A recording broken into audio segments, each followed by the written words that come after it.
You are listening to the Scars and Guitars podcast. My name is Andrew Mackay-Smith, and I hope wherever you are in the world and whatever you're doing, you are doing very well. The bloke that you're about to hear from, he's rather a unique and special individual as far as I'm concerned. His name is Marq Torien, and he is the fella out the front of a band called BulletBoys. He has been that band's guiding light for almost 30 years. Actually, I think it's fair to say it has been 30 years, so he's been doing it a hell of a long time. He is finally bringing the BulletBoys to Australia for a tour, and I'm going to read out some dates quickly. On Thursday, the 3rd of May, they're playing Brisbane at the Woolly Mammoth.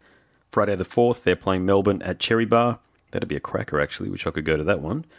Saturday the 5th, they're playing Adelaide at Fowlers Live. And finally, Sunday the 6th, they're playing Sydney at Frankie's. On that note, let's hear what Marq has to say. Here we go. Marq, welcome to the show. It's such a thrill to be talking to you because you are touring Australia in early May, and I think it's your first Australian tour, if I'm not mistaken. So tell us about the show that you're bringing down. You know, we're just going to bring just a really we're like how would you say it? We're just got tons of energy. This band's amazing as far as a live act is concerned. And we're just going to bring a lot of love and a lot of compassion and a lot of just straight away blowing the roof off the place and a lot of SoCal love from the BulletBoys. And we can't wait to get out there. So have you had a lot of interaction with Australian fans over the years? Yeah, there's been actually Australian fans that have flown out to see us actually here in the States. So, yes, I have. Wonderful. And do you get a lot of they requests? They were completely amazing. Oh, cool. And do you get a lot of requests for merch and CDs and all sorts of paraphernalia? Oh, yeah, constantly.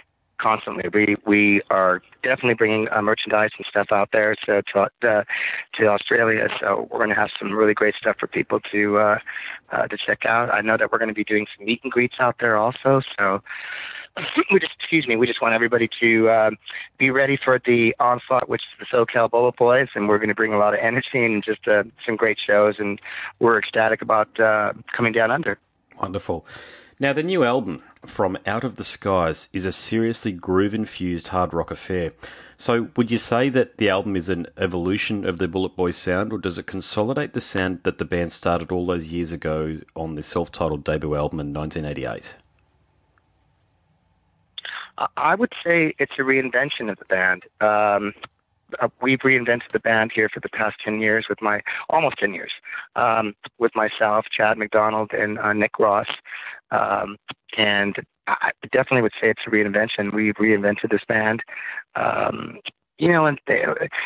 With other musics that were involved in writing and everything else, we're taking the band to new places and different places. And I'm really happy with what we're doing right now and ecstatic with who we're playing with and the band itself as a whole and the energy that we have and especially the friendship.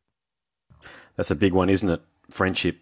It's oftentimes the case, like I think at the end of the Motley Crue tour, the last tour that they did, the guys couldn't stand each other and were touring in different vans and buses and getting different town cars places. But if you can maintain a friendship whilst being able to play music with people, it's just extraordinarily special. Absolutely. I completely agree with you. I think I think you're 100% correct. And it's also something that,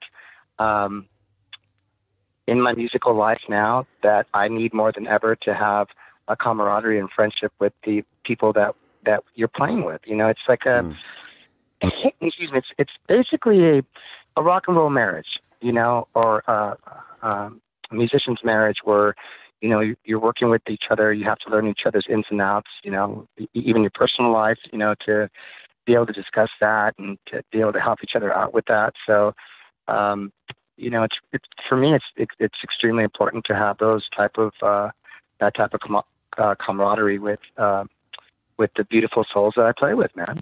Cool, yeah. And you've been the mainstay in the band the entire time. You're the guiding light since the band broke large in 1988. So along the way, you have shared the stage with some extraordinary musicians. So there's been, just to name a few, okay, DJ Ashba and Steven Adler from Guns N' Roses, Chris Holmes from Wasp. I didn't even know that until I looked on Wikipedia there that Chris played with you. And Jason Hook from Five Finger Death Punch, which have almost taken over the hard rock world at the moment. So would you go so far as to say that you have saved as many careers as you may even have helped launch? Oh, first of all, thank you for saying that. But I take no credit for that whatsoever. I don't believe that Chris Holmes. I don't know if he ever played with. I don't really remember that. So I could be mistaken, but everybody else, absolutely. Okay, I think we were very blessed to have Steven Adler playing with us for a bit. I just love him with all my heart, and he's an amazing drummer and just an amazing person and human being. So DJ Ashba, amazing. We myself and Lonnie first met him here in the Valley, here in LA, and Lonnie actually had met him, and I don't know exactly where it was, but it was pretty close to this apartment that he was living in. And Lonnie, he said, "Listen, I just met this guy. He's a great guitar player. We should give him a look at, to see what's going on." So we ended up just liking DJ because DJ was such a sweetheart. He's amazingly talented, but it all comes down to the personality and the person. So he's kudos to him for having such a major success everywhere. I just love him with my heart, and very, very proud of proud for him of what he's done in his career. And then we get to Mr. Jason Hook, who I just love with all my heart, and I'm extremely happy for him that he found his way and found his voice and found his true calling, which is the Mighty Five Finger Death Punch. And I just love him to death, man. He's an amazing writer, amazing guitar player, one of my favorite guitar players around in the business. And he's got a heart of gold. And myself, him, and Jeremy Spencer have become very close. Jeremy's a big, he loves the BulletBoys and has always been a musical fan. And I just love Jeremy with all my heart also. He's been very supportive, him and Jason, as of late. I really want to thank them for being so supportive of me and my band, and loving the new album that we just put out, and to be getting, it's just, they take the time to send me text or give me a call and send me love. And, in this point in my career, it speaks volumes, that there's such musical gentlemen to be able to call me and to say those types of loving things to me. It just means the world to me. So I love them. I'm really happy. They just put out a new single, so I wanted to give them props on their new single. Their band's just so badass. I've seen them a couple times, and it was just amazing. So I love all those guys in Five Finger Death Punch. But definitely give a lot of love and credit to Jason Hook. He's the best. Wonderful, mate. Oh, very nice sentiments, and thanks for sharing that. And so my next question, I've actually I've been aware of the band for a very long time, as far back as the Wayne's World soundtrack. So that was my first introduction to the band via the track Rock Candy. Awesome, yeah. So did your inclusion on the soundtrack lead to a bigger audience, and did it do for the band what you hoped that it would do? Yes and no. It did help us as far as getting to a broader fan base. But, internally, I think that we were going through a lot of things that really couldn't be fixed. So it was kind of a double-edged sword. But, the making of it and to being a part of that huge, brilliant movie, it still is... I still have the platinums hanging on my wall. So, cool. I mean, it's very endearing to me. It was a very special time for us to be able to recut in BulletBoys fashion the classic hit of Montrose. It was very daunting, a little scary. But, we had Ted Templeman there who, basically was kind of like the fifth Bullet Boy, and he was... gave us a lot of strength and love to plow through it, and we ended up creating some really great magic with that song. Yeah, agreed. Yeah, it's definitely one of the better songs on the album, and the album's got a lot of classic cuts on it. There's no doubt. So it was one of those tracks, that and the track by the Red Hot Chili Peppers, Skika Makanko. I enjoyed both of those tracks in particular. Oh, absolutely. Yeah. Oh, thank you. No, thank you for saying that too, because not too many people tell me that in interviews. So Yeah. I greatly appreciate that you really loved Raw Candy, because I love it still too. I mean, I will go into places and they'll be blasting it, right? And I'll be like, oh man, that thing still sounds so dope. It does. It sounds fantastic. I was listening to it last night actually because it's 8 o'clock in the morning here. So last night as I was putting the questions together, I thought I'm going to blast that song again. I'm going to put it on, and mate, it still rocks.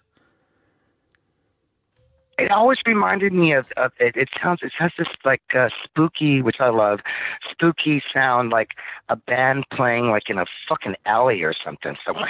It's just, Yes. I don't know. To me, I've always had that visual of, you know, of the, that sound. Just has this real, how would you say, it just has that It's got an villainry sound. eerie quality to it. Yeah.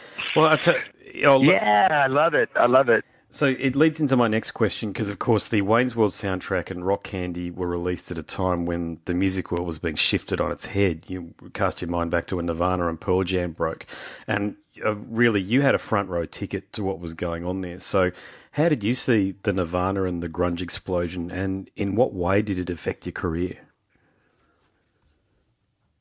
I loved it 100%. I loved the music that came out of Seattle, all of it. It was breaking ground and really going back to punk rock roots, which I thought was just completely amazing. As far as what it did to us, it really didn't do too much to us because we were kind of how would you say, every type of genre of band, they would come to see us play. Yeah. We were more of a, jeans and t-shirt rock and roll band. We got thrown into the whole hair metal thing. I don't know how, but we just did. Maybe because of some of the content of our songs or what have you. But, we were just a straight ahead, bombastic energy band. We really, to get thrown into any type of category was kind of weird for us, but we had a lot of fans, from Seattle and from that Seattle sound music. So I just loved it. Huge fan of Nirvana, a huge fan of a lot of music that came out there. But I'm also a very big fan of Andrew Woods, who I feel that had a huge stay in starting a lot of that music from Mother Love Bone. Oh, yes, of course, yeah. And I don't think they really get a lot of credit, I had a good acquaintance relationship with him, and he was just a sweetheart of a person and very, very talented. So I'd like to give him, may he rest in peace. I just love him to death. Just give him some props, Yeah, wonderful. And look, another band that I always felt, I had a tape from a band called Warrior Soul, who you probably remember from back in the day, and I think they're still going in some incarnation. Yeah. I always considered BulletBoys and Warrior Soul separate from, I never classified it as glam or hair metal or what have you, but, it was that type of music that was almost associated with Faith No More and some of that stuff that was coming out of San Francisco at the time. Like, it was almost uncategorizable, but it still fell under the broader banner of rock music, and I always thought you guys were part of that. Do you want to call it a movement? You know what I'm saying? It was that scene. It was never that glammy thing, which... Yeah. Yeah. No, we were us when we were touring together, us and Tesla, we'd always have that conversation. Yeah, there you go, Tesla. Because Tesla was like that. They were just, as well, yeah. They had that punk rock soul, but that hard rock that swagger of hard rock and a little Southern fried too. And we just got thrown into that because we weren't, we definitely were not Pretty Boy Floyd or any of those bands. Maybe people may see us as that, but we were never that.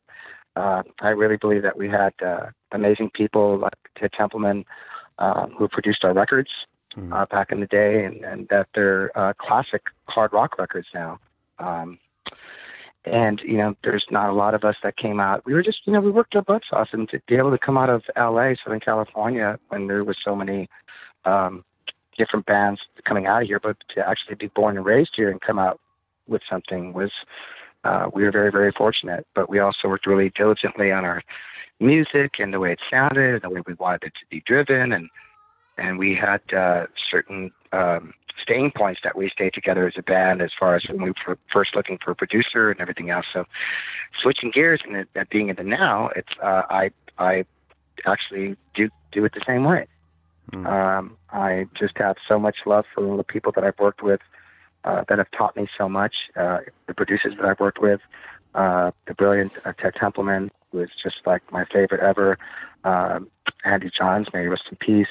Benny Medina, Kerry Ashby Gordy Jr., Jimmy Iovine. I've been around some amazing producers and been very blessed with that. So I try to take that knowledge, and I'm still like that. I'm still a sponge absorbing musical knowledge every day. There's not a day that goes by where I'm trying not to, how would you say it? The only way I know how to explain it, I'm sorry, is there's so many brilliant bands out right now, and you have to come top notch and top tier with your music. And if you're not doing that, it's very difficult. So to be able to keep it going and to be able to sustain a career. So I think from what I learned from the people that I work with, not to be redundant, but is to just to carry on and to move forward, and always know that you have to reinvent yourself at some point in the band's career. Yeah. Sage words and wise advice for anybody. As I say, sage words and wise advice, mate, for anybody that's in a band out there and listening. So, mate, I better let you go. It's been a pleasure talking to you. I certainly hope we can catch up and I can have a beer with you when you come down here and you play your Brisbane show. Absolutely. You are listening to the Scars and Guitars podcast. My name is Andrew Mackay-Smith, and that was my conversation with a fella called Marq Torien, who is the frontman for long-running Los Angeles-based rock and roll outfit BulletBoys. Thank you so much for listening.